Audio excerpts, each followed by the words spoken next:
Mirrors are always honest. That's something Colin's dad says often.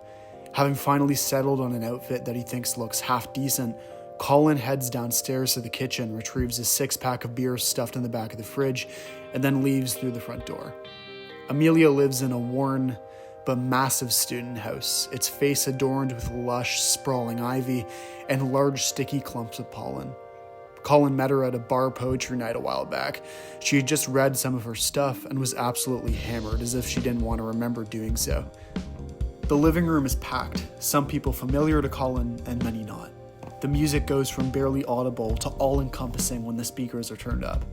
Amelia waves from the kitchen island. Colin saunters over and she puts a vodka shot in one of his hands and a lime in the other. They hurl them back and immediately cringe, as is tradition. Colin cracks open another beer, although the pop and hiss are inaudible amongst the crowd. Out of a used grocery bag, Amelia retrieves a bottle of presumably $11 or $12 wine. Colin opens another can and takes a long sip as cheering roars at the front door. More people are here. Colin saunters to the bathroom, and upon noticing that the door is locked, waits until a large guy exits without washing his hands. Colin goes in and stares at his reflection in the mirror. The person he sees tells him he's past the threshold of tipsy into downright drunk. I should have eaten more earlier, he thinks to himself. He leaves the bathroom and pauses, shutting the door behind him. At the end of the hallway is an older guy, probably in his late 20s or early 30s, wearing a hoodie so that part of his face is concealed.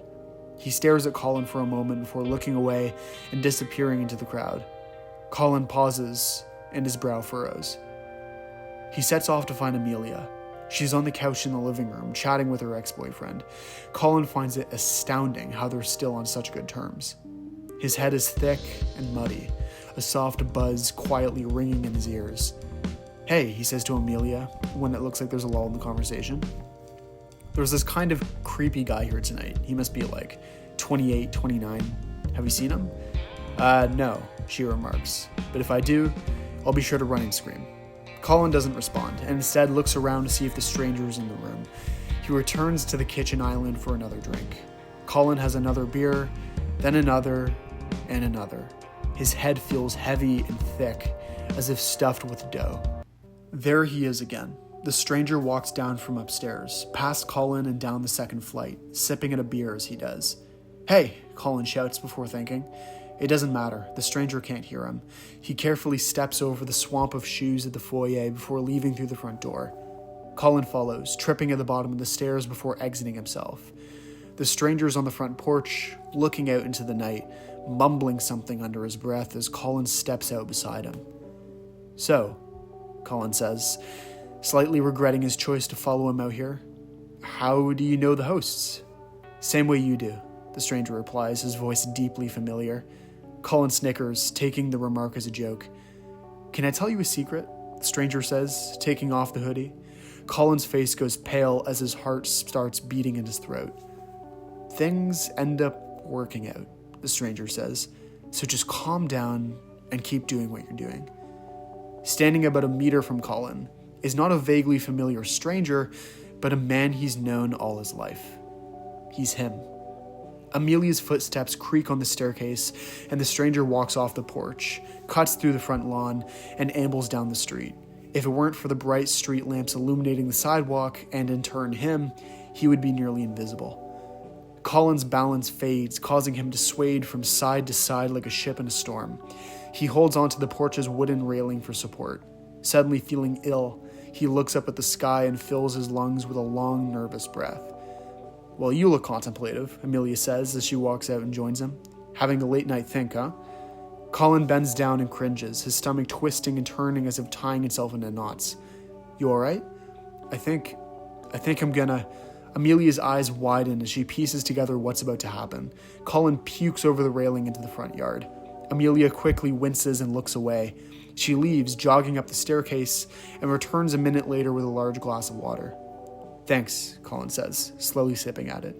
He opens his mouth to speak about what happened, to try to verbally process his countless panicked thoughts, but when he looks up at her, he stops, knowing she won't believe him. I think I should go home, he says, unable to drink any more water without sending it back up. "Oh, come on," Amelia protests. "The night is young." "Doesn't feel very young," Colin says. "I'll see you around." Amelia sighs and waves at her friend as he heads over to the street and pulls out his phone to order a cab. Nestled in the back seat, the passing city lights gleam like sharp diamonds, cutting at Colin's eyes. He can feel tomorrow's hangover leaking into the present. Anxious and tired, Colin opens his front door, quietly shuts it behind him, and lets out a drained sigh. He climbs the stairs and turns on the LED strip lights lined along the perimeter of his bedroom ceiling. The room bursts alive, consumed by a deep nautical blue. He empties his pockets of his keys, wallet, phone, and numerous beer caps he forgot to throw out. His bedroom mirror is waiting for him. But when he stands in front, the man he sees isn't the one he is now. The stranger stares at Colin, wearing a suit and tie, his stance tall and commanding. He flashes bright white teeth and holds a briefcase by his side. Colin blinks, and he's gone, replaced by a dull-headed 20-year-old, stinking of booze and vomit. Mirrors are always honest.